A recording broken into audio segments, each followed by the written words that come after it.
Hi, everyone, and welcome back to our little mini series on how to take better video and photos with your smartphone. Today, we're going to be taking a look at the manual adjustments that you can make on your screen just before you take the photo or press record on the video. You know, there's a whole lot of things that you can do to improve the quality of the photograph or the video that you shoot. And I've noticed that a lot of people don't take advantage of these adjustments that you can make. And so today we're going to take a look at all of those different things that you can make slight adjustments to that are going to improve the quality of your shot or your video. Let's get going.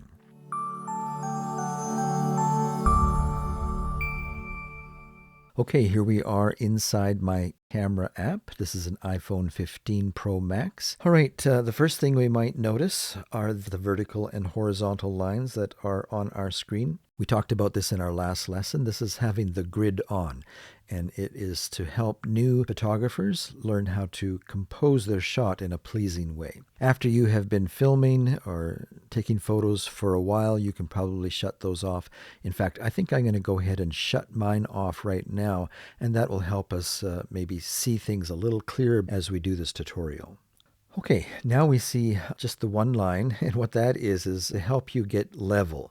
You'll see if I move my tripod a little bit to one side that it shows you how much I'm off being level, and the idea is you want to try and get it so that it turns yellow and then turns off, and then you know that you're level.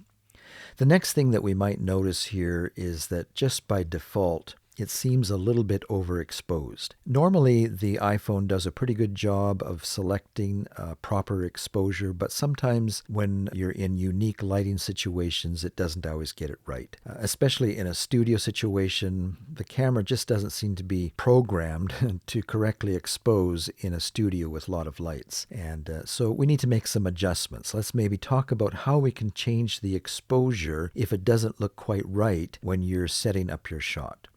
There's a couple of different ways that you can do this. If you look over on the left-hand panel, you'll see that there is a few symbols there. One says RAW Max, and then just below that, right in the center, is a little arrow that points to the left. If we tap on that, we see that we open up a whole new range of settings over on the right-hand side. And one of these settings is a circle with a plus and minus in it. If we tap on that, it opens up a ruler scale here that we can slide up and down with our finger, and that will adjust our exposure. And I think that looks a little better at -7. Maybe we can bring it down just a little bit more. Another quick way that we can change our exposure setting is to point to any particular item in your shot that you want to correctly expose and just hold your finger down on that. I'm going to hold my finger down on the face of the man rowing, and you'll see that a little sun pops up. And if you now take your finger and slide up and down on that sun, you can see how you can change the exposure that way as well. And if you hold it down long enough, you'll see that a little symbol shows up at the top where you're going to lock that exposure in. It's not going to make random adjustments on you now. It's not only exposure that it's locking in, it's also the autofocus. You might have noticed earlier it was kind of switching between the man in the canoe and the face on the wall as to what it was trying to focus in on. But now, because we've pressed down on the face of the man in the canoe, that's what we've locked our focus and our exposure on. All right, now let's maybe take a look at how we can zoom in on the people in the canoe. Just by pressing down on the screen, a wheel appears, and as we slide that down, you can see that we can zoom in on it. Now, you might remember how I mentioned in our last lesson that it's actually better if you zoom with your legs. There's a couple reasons why that's better. One of the things that I always worry about is when people zoom in, that they will eventually go past the physical capability of the lens on their camera. and slip into what's called a digital zoom. And you'll notice as we go in closer, we are now in what's called the digital zoom.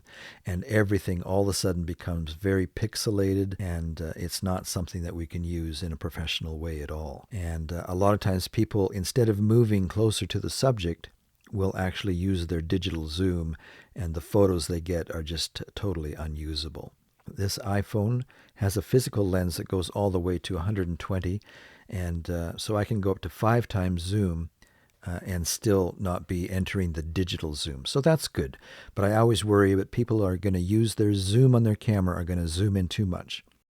The other reason why I recommend people get closer rather than use the zoom, and that is when you're taking video especially, the wider that you have the lens, the more steady you'll be able to keep your shot, especially as you're walking around. If you are zoomed in all the way to 5 and you're trying to hand hold a shot, it's going to be very difficult for you to keep it steady because you're just zoomed in so much. So it's better to be zoomed out. Now, I should mention, if you go below 1 times, you're going to kind of get into what's called a fisheye shot.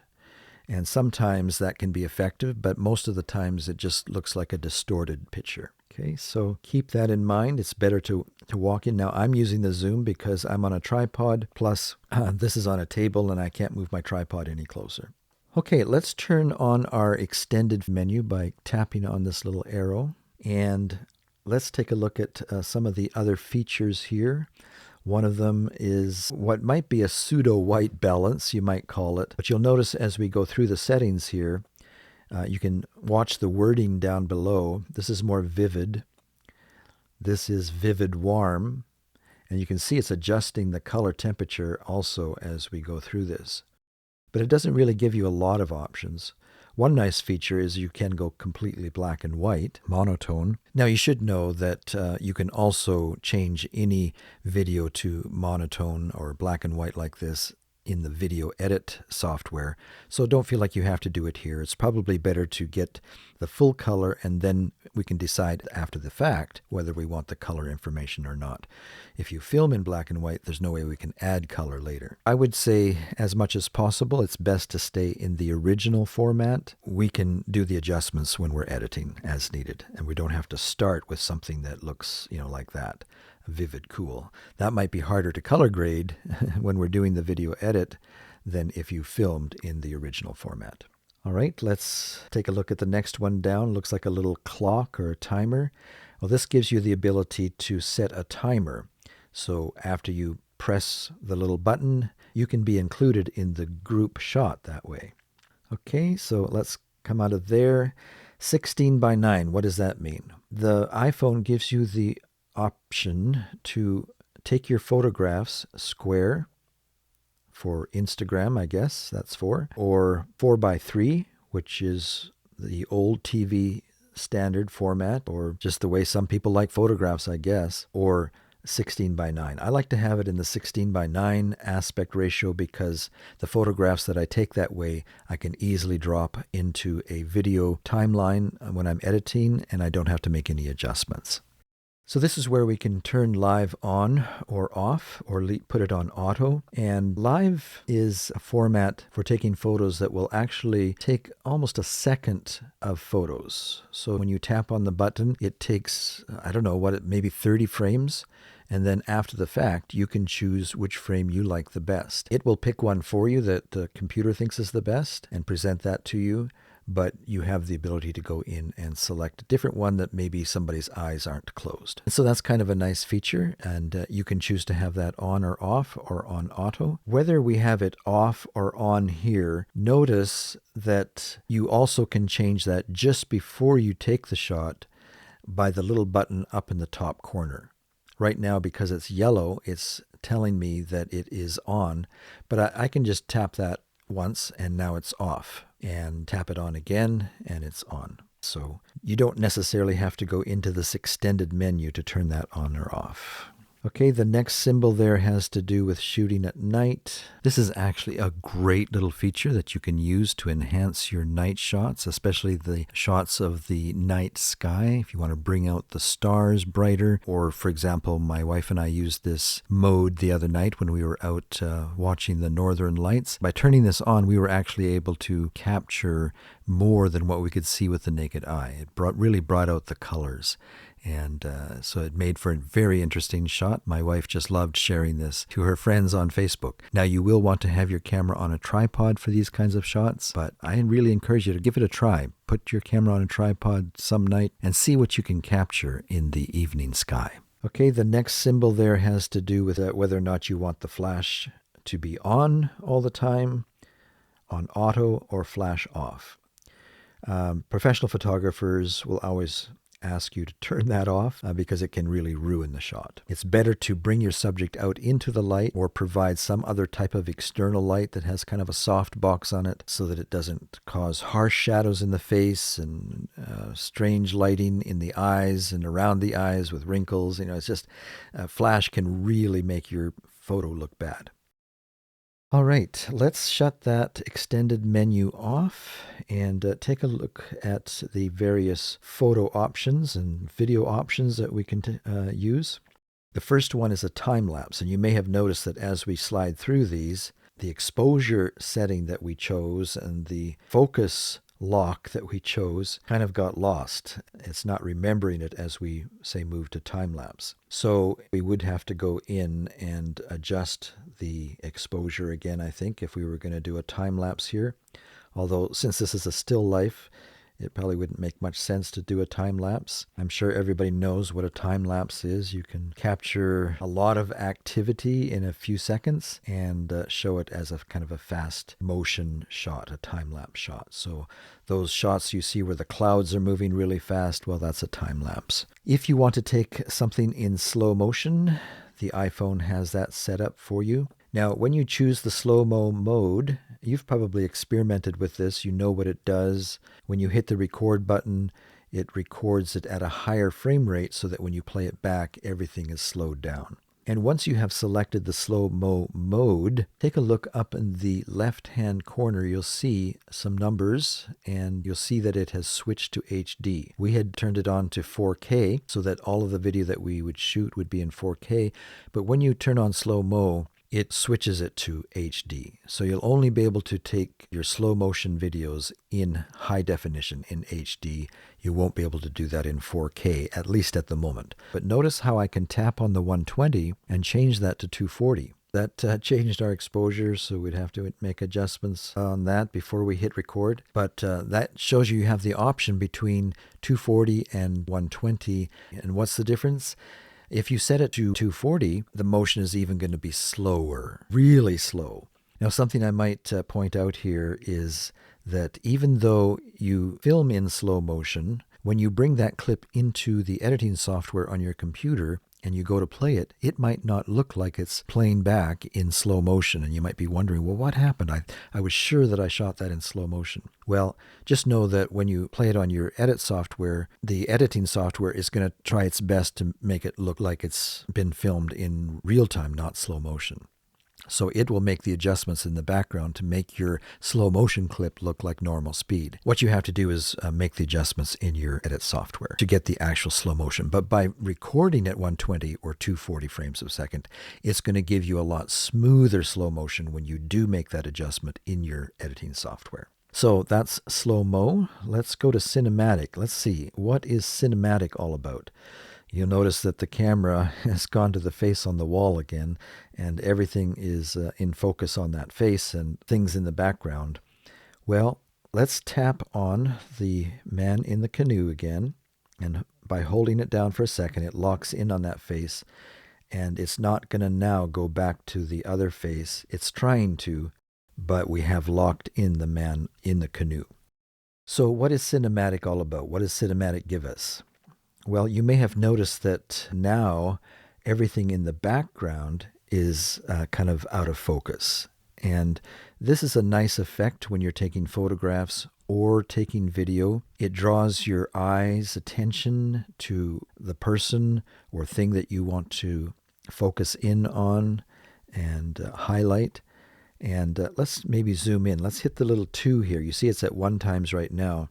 When you're in the cinematic mode, you don't have as many options to zoom in, but we can go in by hitting the 2. And that even accentuates the blurriness of the background, the out of focus background, by being in close like that.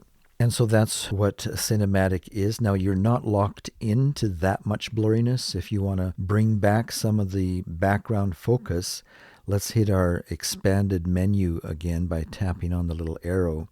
And you'll see a little F there. Tap on that, and that opens up a slider that you can adjust the actual f-stop of your lenses so that you can bring the background a little more in focus. And you can decide just how much blur you want to add by making your adjustments there. All right, let's move to video. What's the difference between cinematic and video? Well, now you'll notice that almost everything is in focus. Again, it's jumped to the face on the wall. Let's go back to locking in the man in the canoe. And let's maybe zoom in a little bit. You'll notice that now the background is not as out of focus as it was when we were in the cinematic mode. So when would you want to choose that? Well, it could be that you are filming a group of people, or maybe a football game or some kind of sports where you want a very wide depth of field. You want people in the foreground to be in focus, and you want the people way on the back to be in focus. Well, that's when you would use the video mode rather than the cinematic mode, so that more things will be in focus at the same time. Now, something that we should point out, if you could take a look at the left-hand menu options, let's go through these. You'll see that it shows the number 24, and if you saw our last video lesson where we were changing the settings in the menu system of the phone, we chose a setting of 4K at 24 frames per second. And so that's what's showing up here by default. However, you're not stuck with that. And if you need to change it, you don't have to open up the camera settings. You can just tap on that 24 and change it to 30 right on the spot, or even probably 60. Let's see. Yeah. So why would we ever want to change it to 60? Well, I always prefer to shoot at 24 frames per second. It's a little bit more pleasing. It's a more film-like, more cinematic, we might say. However, occasionally, as you're filming, you might say, oh, I bet you that would look good in slow motion. Well, you can switch it to 60, and by changing it to 60, it will give the video editor the ability to make a much smoother slow motion than if you just had it set to 24. And also, in the same way, you can quickly change it from 4K to HD. But as much as possible, we like to keep it on 4K. That gives us a lot more flexibility for making the shot more steady and recomposing the shot after the fact. And so as much as possible, I recommend you filming in 4K. Now, the next little symbol, you see a man running and a line across the circle. You might be wondering, what on earth is that? This is for when you're walking around and filming at the same time as you're walking. You know what will happen when you do that. As you walk, you're going to kind of be moving the camera as you walk, and it's going to look a little shaky. Well, if you tap on here just before you get a shot like that, a couple things happen. It changes to 2.8K instead of the 4K, and you'll notice that it switched to the widest possible lens. Remember earlier I was telling you the wider your lens, the more steady it's going to be.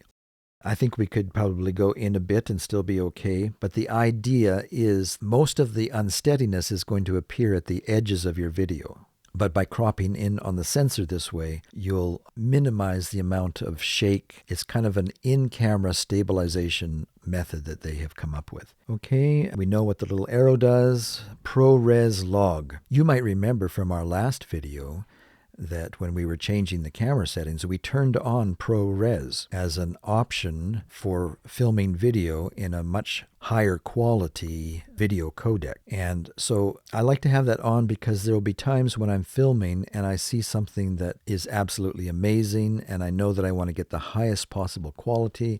Well, all I have to do is turn this on by tapping on it. And now I'm filming in ProRes, which is a high quality video codec, by Apple, and I'm also filming in what's called the log format. Now, when you look at this screen, you might say, oh, I really don't like that. Why would I ever want my video to look like this? Well, in the end, it's not going to look like this.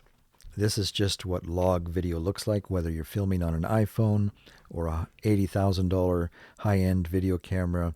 This is just what log video looks like. But shooting in the log format like this just gives you more options when you do your color grading when you're editing the video. You might notice the little message up at the top of the screen warning you that if you do film at this high quality codec, that you only have a maximum amount of time of 20 minutes of video before you've filled up your hard drive. So take a look at that. If you decide to film in ProRes, just notice how much time is left on your hard drive. Okay, let's shut that off. I don't use that very often, but it's nice to know that it's there. All right, let's switch to photo.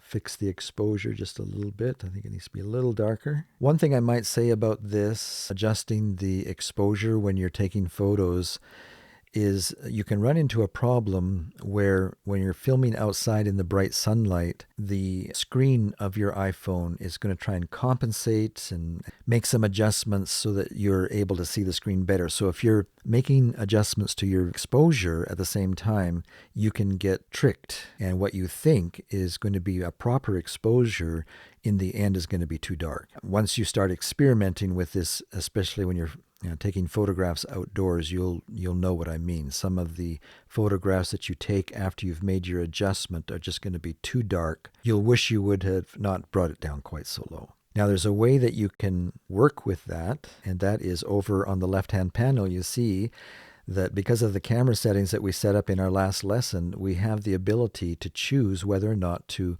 take our photos in the RAW format. And if I have that turned on, and I am too dark when I take my photographs, that won't be any problem because the photograph, the image, is being saved in a way that it's saving all of the information for all of the possible exposures.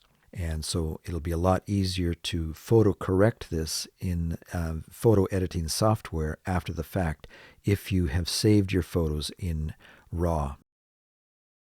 You see that we have the live setting option here showing up. We can turn it on or off. The next option here, it looks like our timer is turned on from what we were doing before. Let's tap on that and see, okay, the option turns on over on the right-hand side where we can turn that off. And now it disappears.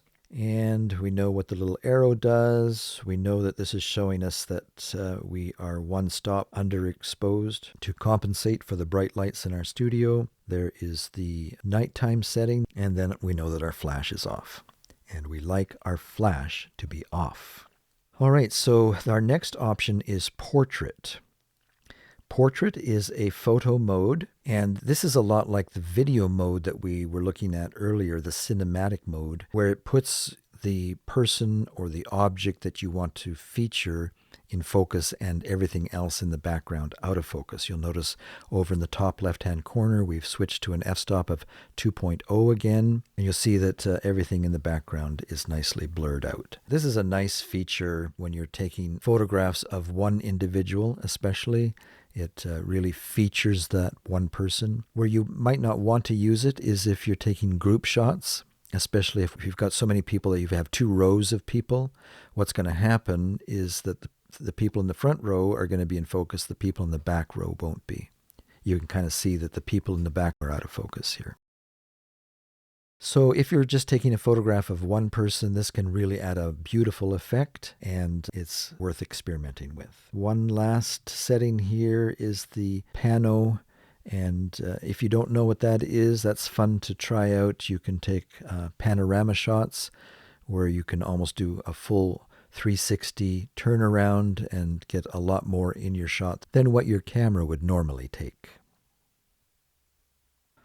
All right, well, I think that is everything that I wanted to show you today about the various options that you can select just before you go to take a photograph.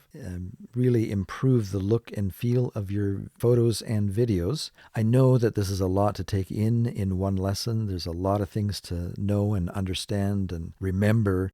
You might need to watch the video a couple times with your phone in your hand, just kind of following along, doing all of the same things on your iPhone as we go through it. Even then, when you get out into the field that you're taking photographs, you might still wonder, what do I need to do? And you might be in a panic. But the more that you do it, the more it'll become second nature, and you'll just almost do it without thinking. So keep at it, don't give up, and you too can have better photos and videos with your iPhone. We'll see you next time.